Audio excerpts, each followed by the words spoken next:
Linha do tempo da história do Brasil.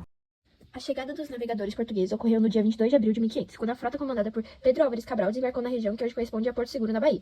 Essa expedição tinha dois principais motivos. O primeiro era ir até as Índias comprar especiarias, e o segundo era explorar as terras do oeste do Oceano Atlântico. Esse tipo de viagem deu origem ao período conhecido como as Grandes Navegações. Os portugueses ficaram até o dia 2 de maio de 1500, e logo depois seguiram viagem para a Índia. Porém, durante o período, tiveram um dos acontecimentos mais importantes para a nossa história brasileira, que foi a Carta de Pero Vaz de Caminha, contando sobre a natureza e o povo local que estavam vivendo naquelas terras, que futuramente virariam o Brasil. O período pré-colonial foi caracterizado pela falta de colonização efetiva, já que Portugal priorizava o comércio com a Índia. Sem encontrar metais preciosos, os portugueses exploraram o pau-brasil por meio do escambo com os indígenas, que cortava e transportava madeira em troca de objetos simples. Essa madeira era valorizada na Europa para fornecer um corante vermelho, que era usado nos tecidos de luxo conhecidos por lá. O ciclo do pau-brasil, que era organizado como um monopólio real e sustentado pelas feitorias no litoral, teve caráter predatório, levando ao esgotamento da espécie e pouca ocupação de território, já que não existiam colonos fixos. Sua exploração entrou em declínio por volta de 1500, quando, diante das invasões estrangeiras e da busca por atividades mais lucrativas, Portugal iniciou a colonização efetiva do Brasil, destacando-se o cultivo da cana-de-açúcar para o mercado europeu. Período colonial. O Brasil colônia foi o período de 1530 até 1822, onde os portugueses colonizaram o Brasil, explorando suas riquezas para atender as demandas do mercado europeu. Primeiro momento foi a economia açucareira, onde o ciclo se iniciou no século XVI e a produção do açúcar era a principal atividade econômica. Essa produção moldou a economia e a sociedade da colônia.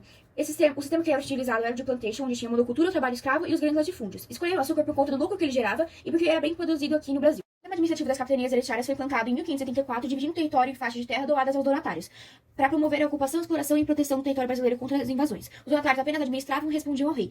O sistema fracassou por conta do alto custo, inexperiência administrativa e ataques indígenas. Então foi implementado o governo geral em 1548 para centralizar ainda mais o poder na sua capital, Salvador, Bahia. No momento foi a economia mineradora, onde no final do século XVII encontraram ouro no Brasil, inicialmente nas beiras dos rios chamadas de ouro de aluvião. Ele era retirado pelo trabalho dos escravos e começa a corrida pelo ouro, onde muitas pessoas migraram para Minas, passando por um período de fome. São Paulo tenta monopolizar a produção do ouro, gerando a Guerra dos Emboabas, onde eles perderam.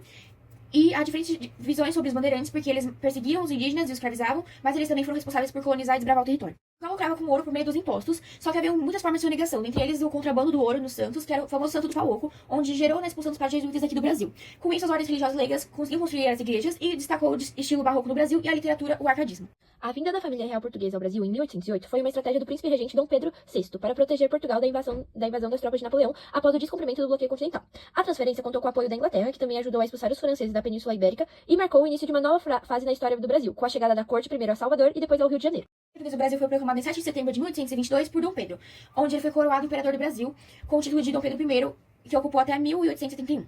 A independência foi gerada por conta de diversos fatores, entre eles o desentendimento dos deputados portugueses e brasileiros, a vontade da elite econômica de acabar com o pacto colonial, a influência das ideias iluministas a respeito da liberdade e a influência das independências dos países americanos. As consequências, ou seja, as mudanças não foram muitas. Grupos marginalizados continuaram sem seus direitos, a política se manteve na monarquia e algumas guerras acabaram acontecendo no território porque não aceitaram o fim do domínio português. O primeiro reinado, que foi iniciado com a independência e foi encerrado com a abdicação do Dom Pedro I, foi um período de instabilidade política, econômica e social. O imperador tentou organizar o novo país, mas governou de forma autoritária, outorgando a Constituição de 1824, enfrentando revoltas como a Confederação do Equador e reprimida com violência.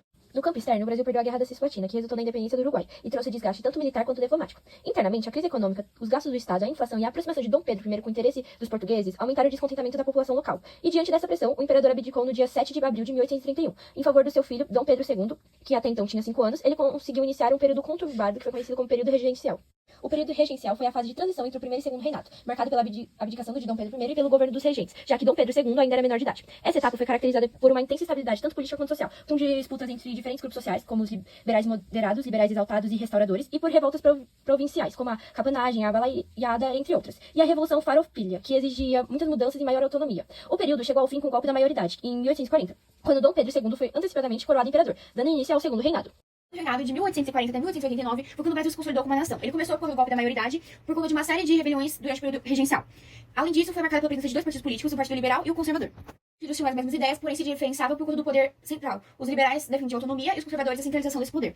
Não houveram muitos conflitos, apenas alguns, como Revolução Praieira, Revolta dos Muckers e Revolta dos Quebraquilos. O primeiro e o segundo reinado era marcada pela produção do açúcar, principalmente em São Paulo, onde a procura foi tão grande que tiveram que aumentar a mão de obra, por isso os fazendeiros de café eram contra a abolição da Com esse crescimento da exportação foram construídas as primeiras ferrovias, desenvolvendo a urbanização e também fábricas do Brasil. A escravidão no Brasil foi feita de forma gradual, onde a elite cafeira se opunha a isso porque geraria perdas econômicas. Como o governo não ia pagar indenização por cada escravo liberto, o governo foi feito de forma gradual, criando leis. Lei do Sábio de Queiroz, lei do ventre livre, lei dos sexagenários e lei áurea, que foi a final. Essa época foi crucial para o processo de abolição, porque surgiram sociedades e jornais abolicionistas e os escravizados também se mobilizavam, solicitando sua liberdade na justiça. Resumindo, a política era monarquia parlamentarista, a economia era do café, o período foi marcado pelo conflito armado da Guerra do Paraguai, as elites rurais e o exército não apoiavam, então a monarquia conseguiu ser derrubada através de um golpe militar, e a família imperial foi obrigada a deixar o país onde se instalou a república.